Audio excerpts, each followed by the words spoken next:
Welcome back, everyone. Episode 142. We're almost at 150. Yeah, too soon. Okay. Too soon. Of Coach Quip. I'm Coach Robyn. I'm Coach Chris. And today we're talking about the importance of bad days, because we all have them. I think people who don't identify as endurance athletes, they think that every day is a good day. We know on the inside, we know bad days are real. And they happen sometimes up to a third of the time, right? Yeah, rule of thirds. Lexi Pappas, yeah. I mean, it's real. Mm-hmm. Yeah, I think the rule of thirds really helped to put this in perspective. But yes, I've had a career full of bad days, and I think that the bad days have actually provided more benefit in the long term in terms of perspective and even like clues about my training than the good days. And that's what we're going to talk about today. So starting off, bad days can help us build mental resilience. You know, the first thing is really strengthening our grit and determination. And we see this through facing and overcoming tough challenges. And whether that's a tough run or even just getting out on a run on a day that we didn't want to do that, as well as our racing, helps to build that mental toughness. Every single one of these challenges that we face, whether it is getting up and doing our outside workout in the rain or in tough weather or when we just don't feel like it, helps us build up that muscle memory of being able to do hard things. And I think also just generally, as we talk about bad days too, we are not saying if you're having a bad day, push through, right? We are saying they happen. Here's what we can learn from them, and this is why they're an important part of training. I always think when it comes to building that mental resilience and really kind of fortifying yourself, that adage of fall down 7 times, get up 8, right? Mm-hmm. You know, we are going to get knocked down and have a tough day, and then the next morning rise and do it again, all in the quest of becoming a better version of ourselves. And that 8th time is the one that matters. So it's okay to have them. It's just, you got to get up after. The other part of mental toughness is learning to cope with adversity. So this, you know, as a runner endurance athlete, this seems pretty obvious. Like, we put ourselves into positions intentionally that have adverse conditions. Like, you know, no human is really meant to do an Ironman. No, like, that's not part of our hard wiring. But having those disappointing days, whether it's in training or in racing, can teach us how to handle those setbacks. And not only do they teach us sort of how to process that, but it helps us develop these strategies to deal with the future moments. Yep. For me, I think it's a lot about building confidence in handling these negative opportunities. Yeah, and this is also why, you know, from a training perspective, it's really helpful to work with a coach, right? Because sometimes, you know, we're working through this adversity and they're in their own heads, and I'm just like, no, this is a good thing. Like, let's figure out how to get through it. And that has been incredibly helpful, I know, to athletes, of like my athletes one-on-one, of just being able to have someone else hold your adversity and tell you how the heck we can apply it. Mm-hmm. Next up is identifying weaknesses and areas for improvement. I love this one. Like, find the nugget. Tanya Becker is really great about this one. We just featured her, I think about a month ago, as Athlete of the Week, and it blew up because she is literally the epitome of finding the nugget in the shitstorm, right? So first off, it can absolutely highlight weak points. So tough runs, tough sessions are usually going to expose areas that need work. So whether it's stamina or technique, like hills, right, or mental focus, all of these insights are really valuable so that you can craft training that addresses what those weaknesses are, right? What does Coach Bennett always say? Embrace your weaknesses, then seek out to destroy them. That's exactly what this is about. Or like you just mentioned on the prior episode about, you know, that speed runs are hard right now. So that's a great indication that you should keep doing them, right? To start stack those bricks. It's also our greatest opportunity for growth, right? That's the other way to think about those weaknesses. If they get revealed, we can make some really great gains on them pretty quickly. It's also the epitome of failing forward, which we love that term. Every challenge is just actually a step to being able to improve, and albeit at a faster rate.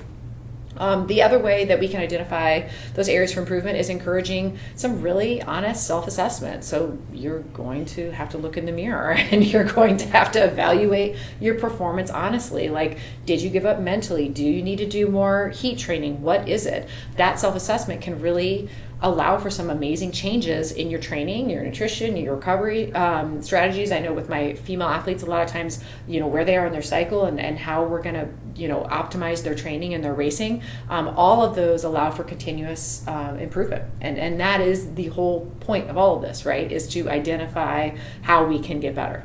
Oof, this is a tough one though, because no one likes to look in the mirror and be presented with their weaknesses, right? True. So it's one of the most valuable pieces is sitting with yourself and being really honest about where you're at in that assessment. Maybe we journal first just to ourselves. Yeah. Bad days also help us cultivate patience and perspective. So first up, learning patience. So many people want the fruit the day they plant the seed. It makes me bananas. You have to understand that we are in the long game here, especially as endurance athletes, that it really is, how many episodes do we talk about stacking bricks? Yeah. We are mason workers here, and we do not finish the project on day one. This is something that develops over time. And so on this long-term journey, we have to understand there will be peaks and valleys, there will be highs and lows, there will be ups and downs, and we have to be in it for the ride. Like, we have to ride the waves. Experiencing the setbacks helps to teach us that patience and know that progress is not necessarily linear. And I think that that's another area that people struggle. Like, you are not guaranteed a good day of training or a great race. And unfortunately, and although we wish this was the case, we don't necessarily get better, or faster every single session. So when we hit a PR, yes, we will inevitably not hit a PR the next time, or potentially, not inevitably, but we go forward and we have forward and back, right? It is you have to play the long game. That's what I'm trying to say. So we have to also have perspective. So not just the patience, but the perspective is also a really important part here. Bad days help us put the good days in perspective. It's like if it was sunny all the time, we wouldn't appreciate nice weather. Like the stormy days really help us appreciate when the weather turns nice. That's why Chicago summer is so hard. We summer hard. Yeah, because we have the winter. we do, and sometimes we have 3 seasons in a day, and that can also be tough too. So, even the best athletes take off days, and we have to monitor our training like that with our perspective of not every day should be hard, not every day should be easy either. And having that balance can help us keep perspective, but also stay motivated. And because it can be really demotivating to feel like we're not making progress. Yes. Right? Yeah. So with that perspective that it's not just assessing how we are on today, but it's the week of training, it's the month of training, the whole training cycle that we need to be paying attention to see whether we're progressing or not. Enhancing problem-solving skills. I love this one. I love it because that really is, especially when we're training long and racing long, that is really at the bait. We have to have our shit together enough to be able to problem solve. Mm-hmm. So first up is adaptability in training. So when things don't go as planned, you learn to adapt. You learn to pivot and shift things around. It's a really crucial thing to do in races when conditions change. If it's more crowded than we think it's going to be, and being flexible and adjusting your strategy on the fly, it can really make a huge difference in how you perform. And if you feel empowered to make those changes and adapt versus being mad that you're having to adapt, that is literally, that's a fork in the road. Creating some innovative solutions is a huge piece of this too. So tough days are sometimes we get really creative, right, with how we problem solve. So whether it's, the route you're on is shite and you need to, find a new one, or you adjust your pace to be more in control. I know I had an athlete race this last week and it was really, really hot. And we gave her some gentle pace ideas, but we gave her a hard line on heart rate. And so she had to adjust her pace based on that. Modifying nutrition, right? If what you are putting in is all of a sudden really hurting your stomach, you better change. All of those ways of really kind of creating some changes in thinking patterns can really enhance your training approach. A good example on this one is my trail athletes, that especially when they first start doing trail, I tell them, I'm like, I want you to take in your normal amount of calories. I want it to feel good. But when you go by those aid stations, I want you to look at the food, especially in the later stages, and I want you to see what makes you super excited. if you see a pickle and you are losing your mind, I want you to take that pickle. I don't care if we haven't tried it. Your body is telling you very clearly what you're craving and what you're not. Like for me, it was these tiny gummy bears that were like, I couldn't stop grabbing packets of them and stuffing them in my shorts because not only did they taste good, but they were fun and they were cute and they were giving me a lift. So, that was a great example of, my energy might be waning, might be super hot, but something is giving me a ton of joy and excitement and I'm going to grab it. And now I know that works in the future. Mm-hmm. I think our athletes that are the most successful have had the most bad days. Yeah, I agree with you. Because of this reason, like that problem-solving skill, that is really the magic. Like yep. our successful athletes have problem-solved through tough workouts and bad days, and that's why that's part of the reason why they're successful on race day. I think that I have been able to push through shorter races where you don't have to think about things. You just go hard and fast for a very short amount of time. And I love those races, but I'm able to love those races because I love the longer races where problem solving is like a fourth discipline yep. in a triathlon. Like you really need to be able to especially with so much gear and transitions and yeah. And the lessons learned from that have been helpful in every other facet of racing. Next up is strengthening community and support systems. So those bad days can really help you by making you seek support, right? So in order to in order to get through some of our harder days of training and racing, we really encourage you to share your struggles with fellow runners or athletes. There is a little bit of comfort in being able to share that story with folks who might understand. This doesn't have the same effect of like telling your non-running friends. Oh, they won't care. They don't care. Your coworkers, they don't care. But with people who also do similar athletic pursuits as you do, to be able to share that and just have that camaraderie is really essential for maintaining your motivation and getting that encouragement and feedback that can help you get out there the next day. Yeah. And then next up is building empathy. So part of that is being able to also then support other athletes who are having bad days. If you've been through it, you can help other people through it themselves. And it just really strengthens that community aspect, that community bond.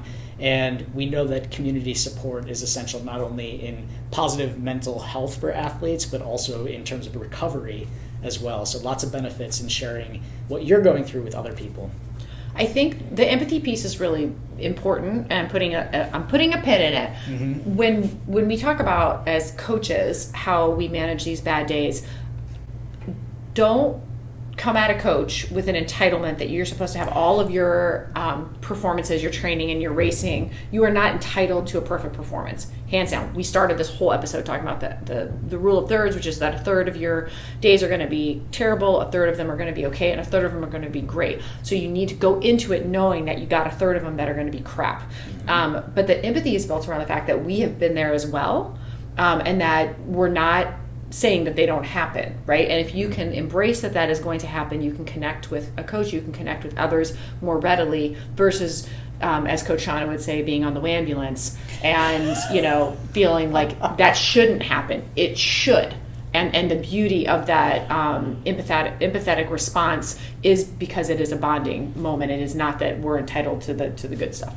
Does the ambulance have a siren? Oh my gosh, we should get her to do it. But yeah, she's like, you're not in the ambulance. The ambulance is left. That's incredible. So we know everybody has tough days, and this is part of training, it's part of racing. So how can we embrace those tough days and actually turn them into something that's beneficial for us? First would be to reflect and learn. It's going to happen. You're going to have days that are not as great in training or racing, but after you have that training session or that race, take the time to reflect on what happened, what went wrong, and what you can possibly improve in the future. And use this information to hit the next session and in the future parts of your training plan. I really admire athletes that you have to feel comfortable doing this, but share this part of like, this is what happened. I know Ebone does a really great job of this. Is like, had a tough day. This is what I learned. Onward we go. And that's part of why I love Onward. Yes, I know it's supposed to be onwards, but we said onward once and now it's on. But that's the whole point. It's like, all right, this happened. Good, bad, ugly. Let's go. We're moving forward. And I think that that's a really powerful way for people to see that it happens to you too. Especially in our social media age where people only share the highlights. I Yes. think that it makes you so much more relatable and really strengthens your community bonds to share those negative parts. As long as it's not negative Nancy. Right. Yes, what we find people don't resonate with is the ambulance of like, this is happening, poor me, and not having that transcendence. Mm-hmm. So if you think you might be that person, you might be, and figure out a way to move it past the ambulance stage and truly be able to learn and take those nuggets out of it. This is where having a strong community can be really helpful, because people can be like, I think that you're dwelling on this, yes. right? Or like, you are not seeing the ways that you can use this to positively fuel you. Like our community and having good friends that you can share this with can help shake you out of a rut if you are on the ambulance. If you have children around, I'm about to drop an F-bomb. So one of my athletes, Katie Tosh, who's just a badass in so many regards, I will never forget the day that we had a group speed session, and I think I had like 2 1-hour blocks, and someone was coming off of a 1 hour, not that they ran for an hour, but that was just how we tiled it, and she asked, how was your run? And this athlete was like, it was literally terrible. Like, I almost threw up. I don't know why I couldn't hit my paces, and I had a really hard day at work. And she said, you know what you need to do? You're just going to put the whole thing in the fuck it bucket. Just put the workout in the fuck it bucket. And he was like, really? And she's like, yeah, like, put it in the bucket and then you can figure it out later. But like, put it in the bucket. It's contained. You can look through the remnants once you've settled down, but like, don't worry about the bucket. You're going to leave the bucket. You're not taking it with you. And it was great because as a coach, I got to then go and coach a second session, not knowing that this athlete had already had that bucket reference. So use your fuck it buckets, people, and encourage others to use them as well. That's such a great visual too, because you're compartmentalizing, right? Yes. You toss it in, and I can go on with the rest of my day. You do the morning speed session. You don't have to take that negative workout with you into the workplace or home for breakfast. Like, you can literally deal with that later. Yes. And I love that, because just as training and having the positive outcomes of training can make us better people, having negative sessions can make us horrible to be around too if we take that into areas yes. that it doesn't belong. Which I think leads us into our next one, which is stay positive. So we're not talking about toxic positivity here, which is a real thing. Right? It is a real thing. It's such a real thing. Like it's not always sunshine and rainbows and glitter, and we know that. It's not always pugs, but we need to maintain an overall positive mindset, and we can do that by utilizing our fuck it buckets and the other tools that we have. You started it. I know. Katie, you started it. But remind yourself that these tough days are a natural part of the process. If you don't have tough days, you're not pushing yourself enough. Yep. Right? That we don't even need to record a teaser. That was it. Yeah. That is a great point, though. Like, if you don't have those days, mm-hmm. you aren't necessarily advancing as an athlete. It is an indication that you are making gains. Yeah. I love that. All right, next up is going to be focusing on the process. We talk about this a lot, like having that growth process mindset. So, again, you're not just focusing on the outcome, what you get out of it. You're saying, hey, this is part of a bigger build. I'm supposed to have these thirds, that are good, bad, and ugly. And celebrating those small victories and improvements, regardless of how the day went as planned, figuring out what went well. When an athlete has a really tough day, sometimes I'm like, you're going to name me, and maybe they are on the ambulance. And then sometimes I give them, the 12, 24 hours that they might need, but tell me 3 things right now that went well. And it might be as simple as, I remembered to wear a hat, right? Or I found out that I like Coca-Cola. Whatever it is, they can usually find that nugget, and those are really valuable lessons. I agree. And also, I get a lot of pushback on that question. Really? I find that when people are on the ambulance, the last thing they want to do is be pulled off. Too bad. Give it to me. Right. And like, if you know that you're in a bad spot if you feel pressed if somebody asks you to name a good thing, right? Here's the deal, though. People are on the ambulance because I'm getting on a soapbox, because they are worried deep down. They are worried that they are not the athlete that they want to become. Yes. It's as simple as that. Because they care. Yeah. Absolutely. Sometimes because they feel entitled to it always feeling easy too. But if we can let that settle and remind them of the things that they did right, or the other things maybe during the week or the month that are pointing them to the fact that, yeah, of course you're the athlete that you want to become because you're doing the damn thing. Everything settles. I think our job as a coach is to pull people back so that they recover and don't do too much. But maybe even more than that, it's that we believe in our athletes when they don't believe in themselves. Yep. And I think that that's a great example of that. Another way to embrace tough days is to focus on your rest and recovery. So make sure that you're giving your body the appropriate amounts of rest and recovery. You can't expect to go and nail a workout or a race if you are not properly recovered, period. That's it. So sometimes a bad day is a signal to dial it back, to slow it down, to cut mileage. Especially if it's a few in a row. Exactly. Yep. So pay attention to those clues. This is where using a training journal can be really helpful so you can see these trends over time. But bad days might just be a sign that you need to shift and pivot. Yep. Next is going to be setting realistic goals. So, making sure that we're not so far out there, right, that we can actually, hit, so that if there is a setback or we need to adapt, that there's a way to do that. This is where, with a lot of my athletes that have reach goals, I'll have a range on their pace cards, and we'll dial those up and down based on the benchmarks that they're hitting. But that really gives them that power of hitting a goal, within a range.